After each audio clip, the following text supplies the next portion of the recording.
Movie Time is produced by John DeSando. Listen to shows and read reviews online at WCBE.org. I'm John DeSando. I am Jordan Hanhilammi. And it's movie time. It is. It always is. Now, Jordan, I needed your help on this, as I always need your help. But we're looking into, let me see, the Marvel Cinematic Union. Yeah, right? Just a quaint little independent string of films they've been putting out in recent years. I don't know if anybody heard of any of them, but... Well, you know, today we're talking about Black Panther, Wakanda Forever. Yep. And as we move later on and aim kind of toward backdrop, we'll talk a little bit about Marvel. Mm-hmm. And then maybe throw in a little DC. Okay. So I think we'll have plenty to say. But right now, it is Wakanda Forever. And I'll tell you, I think this is good enough. It may be forever. Yeah. Do you think? How do you feel about it? Well, it's great. It is. It's a the Black Panther original film was a cultural phenomenon. Just was something that I myself am not much of a superhero movie person. I like to stay engaged with them to an extent to be a part of some of the conversation and stuff, but don't know the ins and outs of a lot of the different characters and all that kind of stuff. But Black Panther, the original, you just couldn't avoid it. It was amazing how and it was such a wonderful and beautiful way. It was latched onto by the comic book, movie world, and then just the world as a whole, specifically the Black community, and just an amazing, just the power of movies seen full force. So anyway, that alone would have led to a huge anticipation for Wakanda Forever. But then also the passing of one of the bright stars of the Hollywood future, Chadwick Boseman, the Black Panther from the original movie, and planned to be the centerpiece of Wakanda Forever. Yep. Unfortunately passes away, and so they had to rewrite, do a lot of whole different stuff to make this a new movie. I'll tell you, when I heard that Boseman died, I thought that was the death of Black Panther. Yeah. I mean, and he was that good, that charismatic. Mm-hmm. But Ryan Coogler, who had directed that movie and is directing Wakanda Forever, and co-written, I think, this last one. Yeah, it looks like it. Yeah. Yeah. Had the gumption to go ahead and try something, and I think it's a really bright choice. This is most a eulogy to the loss of their king, and therefore the loss of their actor, Chadwick Boseman. Yeah, they do not shy away one bit. Literally, the movie at first breath is taking on him passing away. Yeah. And as soon as you walk, as soon as the curtains open, figuratively speaking, on the movie, they are in the throes of him passing away, and so you're in it right away, and the feeling the pain of the one of those kind of I don't know if special is the right word, but one of those interesting moments that can be in television and film, things on the screen where you're watching characters mourn someone who really did pass, and the actors are mourning them as well. It's not just the characters, and so that's something that's just unique to film and things on the screen. So anyway, just they navigate it though. They take it on full force right at the beginning, and then they move forward and look back later. But they take it on and move ahead.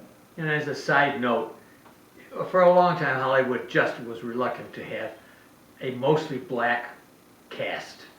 Mm-hmm. And we do have our token white, at least one on this one. I think it's Martin Short, right? Martin Freeman, yeah. Yeah, he's a carryover from the previous film as well, and has the plays that role. But yeah, just a pretty fully immersed African American cast in this that in both films, and just been again, when I say cultural phenomenon, it's so much beyond just the movie itself. The premieres of each of these movies have been a special experience of clothing and all kinds of different personality and things. It's just been wonderful and just a really beautiful thing. So I'm glad that they made this effort to bring this film back. And when you get down to it, it's a great adventure. It's a Mhm, bit for long. sure. It's a bit long. Yep. It's overall getting close to 3 hours. Mm-hmm. But I'll tell you, their magic, their geniuses, that I sit there and Yeah. I am absorbed by it, and I'm not even thinking. In fact, it's a 2 hot dog night for me. Yeah. So I'm ready to go. Yeah. And Wayne is there, ready to go at the same time. So we are absolutely, and it's a struggle for a little country. Yep. You know, which we would have thought would have been a backwater East African country, but they've got something. They've got something that the world wants. Mm-hmm. And this is called vibranium. Yep.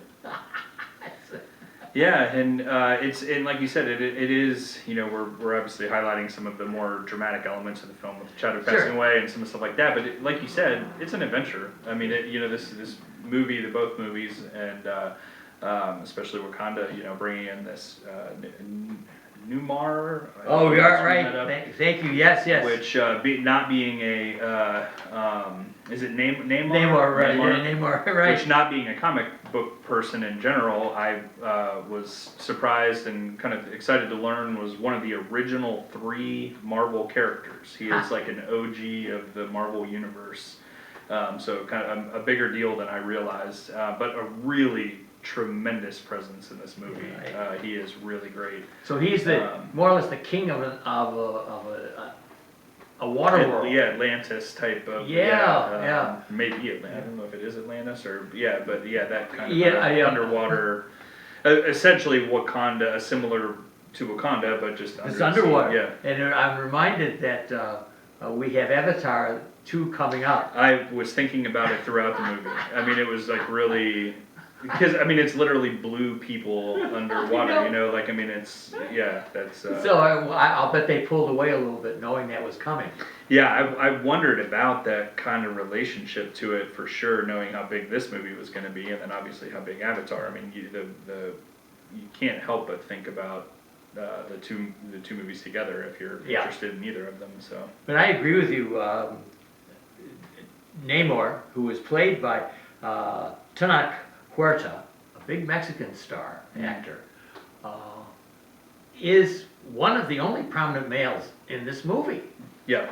I mean, George, we got mostly women. Yeah, and from some people I've heard who are a little more adept at the superhero storyline stuff and things, and looking at this movie, they believe that his character would have actually been even bigger with Chadwick involved.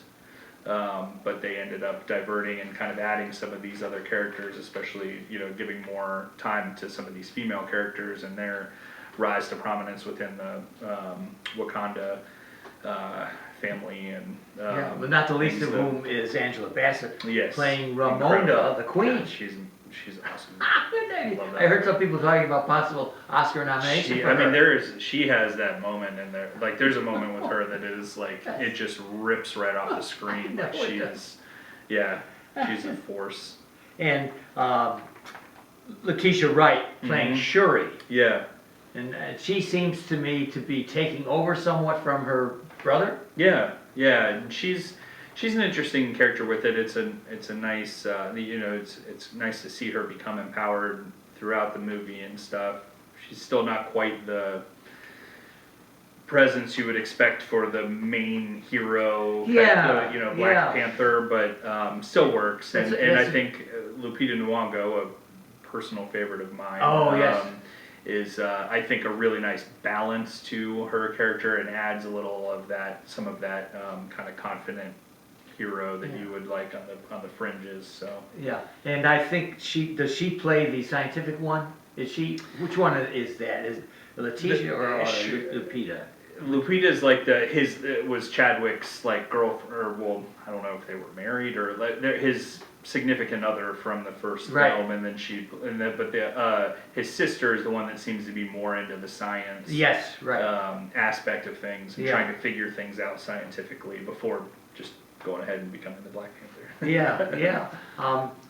So this apparently this kingdom under the sea has I keep trying to think of what vibranium. Yes. It does have its own. Yeah, that's what I gathered. Yeah. I'll admit I wasn't quite positive. So No, no, I think it is. that was what I Yes. took from it as well. It seems like they had their own stash as well. They found a machine or whatever to be able to handle it. I apologize for not being quite Oh, no, exactly I how think some of that was, but yes, I believe you're right. they throw this term around, and this ore or whatever, Mhm. and it's impervious. Yeah. Apparently, you can't destroy it. Right. And so it's something that many worlds would want to have, and why they would seek it from this little kingdom that although they better watch out because these people can fight. Very much like Ukrainians, I thought, except the Ukrainians don't have the gifts that the Wakandans do. Yeah, vibranium is definitely quite the advantage and things, but it's their ownership of and handling of that vibranium is something that they take pride in, not from a standpoint of domination, but actually from a standpoint of caretaker, where they know that other parts of the world, I mean specifically America, we would ruin the world if we had access to vibranium. There was, in like, the early part of this, didn't we have a commando raid? Yeah, something like, yep, I think that was, a French raid that went in to try to steal it or whatever, and Yes. nobody else needs to have it, and so it's an admirable feat the way that they handle the power of that source, for sure. And I'd have to say again, I think this is a feminist movie without the feminism. Mm-hmm. I so accepted the rule and the strength of the women in this, but I wasn't thinking of it in those terms. It just seemed so organic to me. Yeah. That yes, like Angela Bassett, yes, sure, she's got the strength and the vision Mm-hmm. to run it until they get their next king or queen. Yeah. And so I've really felt that Ryan Coogler and the crew did a great job in not hitting us over the head with the so popular feminist business. And we've just had with the warrior king or the woman king. king. Yeah. So we're getting kind of used to this, to seeing women, and what we were even in the other universe, weren't we? With Wonder Woman, we had some ladies who were really pretty tough, and I like how we've gotten used to it and comfortable with it. Yeah, it feels more natural transition and stuff within the film. It doesn't feel forced or anything. It's great. Do you remember Ryan Coogler's other movies?